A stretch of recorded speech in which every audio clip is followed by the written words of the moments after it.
The cylinder gasket seals the cylinder to the crankcase. The gasket can wear out over time, leading to an oil leak and reduced performance. The gasket should be replaced anytime the cylinder is removed to ensure a good seal. Replacing the cylinder gasket is a repair that you can do yourself, and I'm going to show you how. Hi, I'm Mark Socha.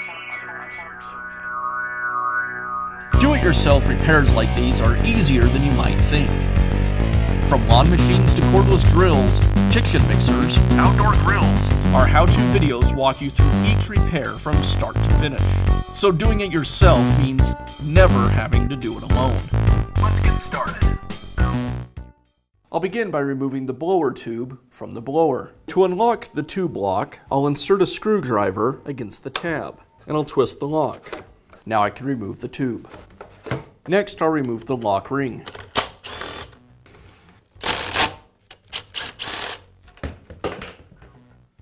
Next, I'll remove the muffler cover and the starter.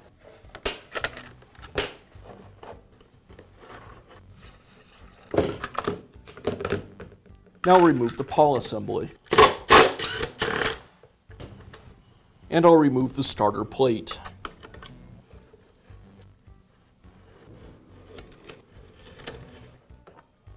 And now I'll remove the carburetor and fuel tank assembly.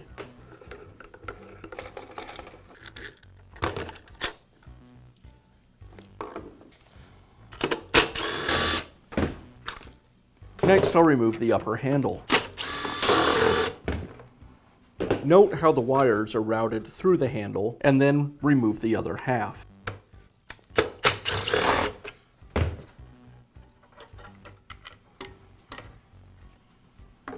I'll remove the guard, the trigger assembly, I'll remove the spark plug wire, and remove the inner plastic guard.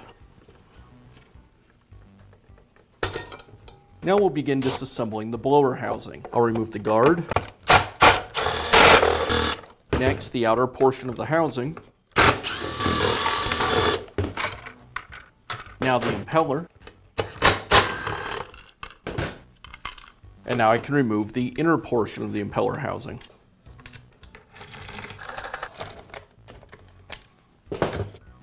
And I'll pull the wires away from the housing. Now that I have access to the ignition coil, I can go ahead and remove it.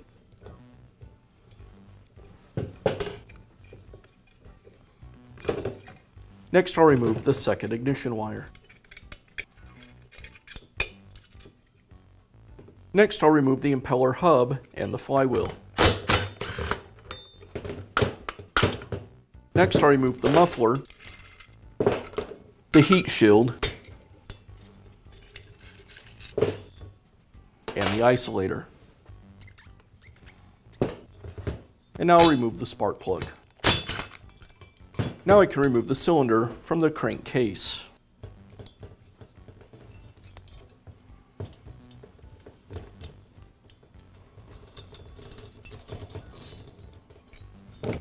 And I'll remove the cylinder gasket. Next, I'll install the cylinder gasket. You'll notice there's a notch in the gasket, and that notch aligns with the notch in the housing. Also, this tab should wrap around the side of the engine where the starter attaches. Now I can reinstall the cylinder. I'll apply some 2-cycle oil to the inside of the cylinder, then align the cylinder properly so I have the exhaust side and the intake side on the correct sides of the engine. I'll compress the piston ring, making sure the end gap is aligned with the pin in the piston, and slide the cylinder into place.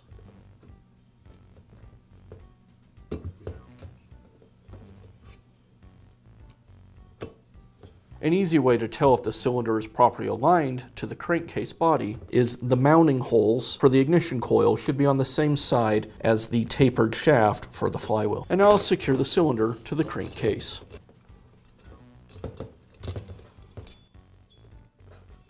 Next, I'll reinstall the spark plug. I'm reinstalling it early on because having the spark plug in place will build compression in the cylinder. So when I go to reinstall the flywheel and starter components, I'll be able to attach them using an impact wrench. The compression in the cylinder will prevent the crankshaft from rotating as I use the impact to secure them. Now I'll reinstall the isolator. The isolator should be aligned so the vent hole at the bottom aligns with the vent hole on the cylinder. The gasket should be placed so the notch is down and the long tab is on the starter side.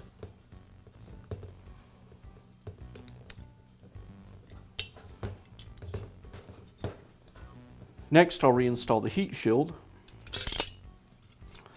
I'll leave the screw on the flywheel side loose, as we'll be removing it later for the ignition wires. And now I'll reinstall the muffler.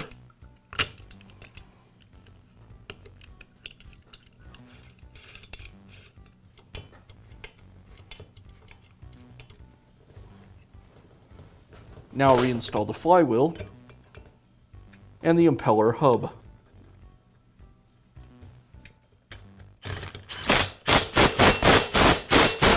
Next, I'll reinstall the ignition coil.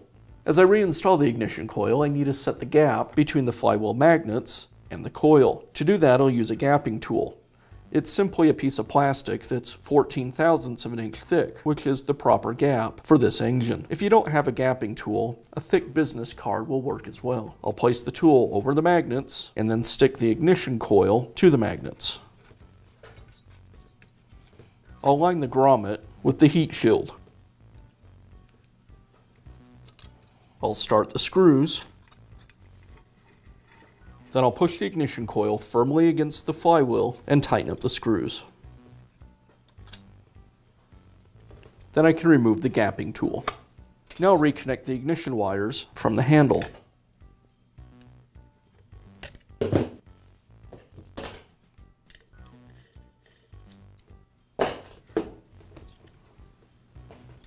And now I'll reinstall the blower housing. I'll slide the lower handle onto the housing and place it over the engine, aligning the screw holes.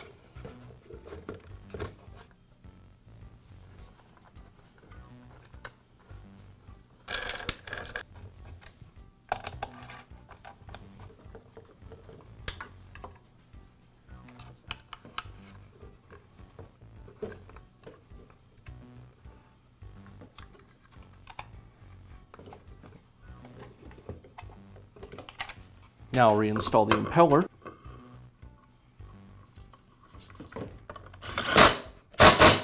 And the other side of the impeller housing.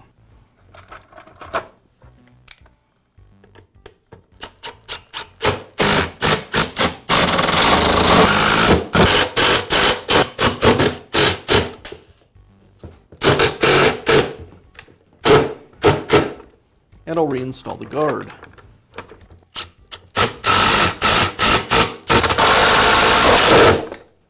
Now I'll reroute the ignition wires into the housing. First, they pass through the small gap just above the spark plug wire. Then through the notch at the top of the fan housing.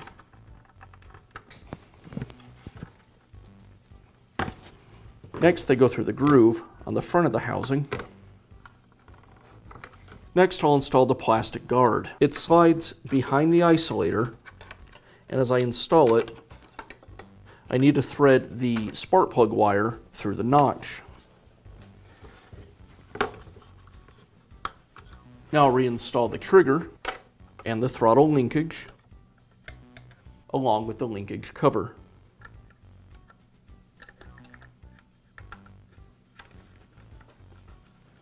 And now I can reinstall the handle. I'll make sure the wires are behind the pins on the handle.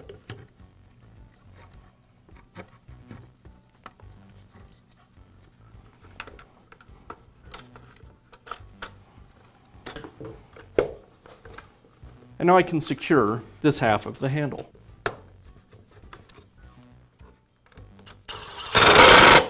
I'll go ahead and reconnect the spark plug wire. And now I can install the other half of the handle.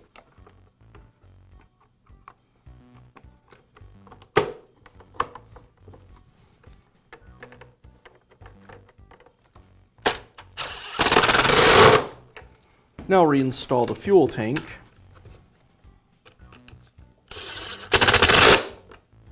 And the starter plate.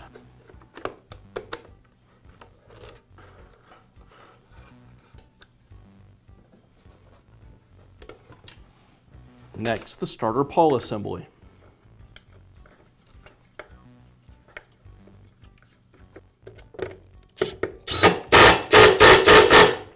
And now reinstall the starter.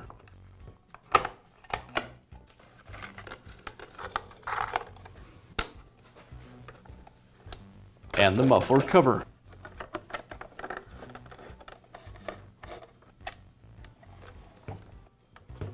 Now reconnect the carburetor linkage. The cable attaches to the back side of the wire linkage. Now thread the intake gasket onto the housing bolts.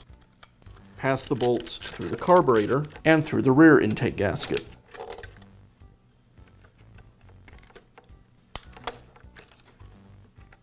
And then I'll secure this assembly to the engine. I'll reinstall the air filter and the air filter cover.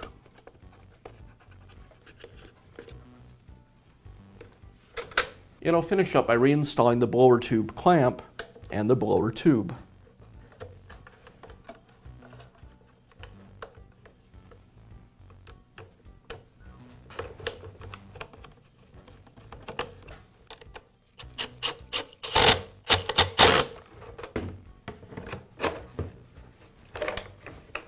And that's how you can install a new cylinder gasket in your small engine. Be sure to check back often for new videos and expert advice. If you found this video helpful, give us a thumbs up. And leave a comment.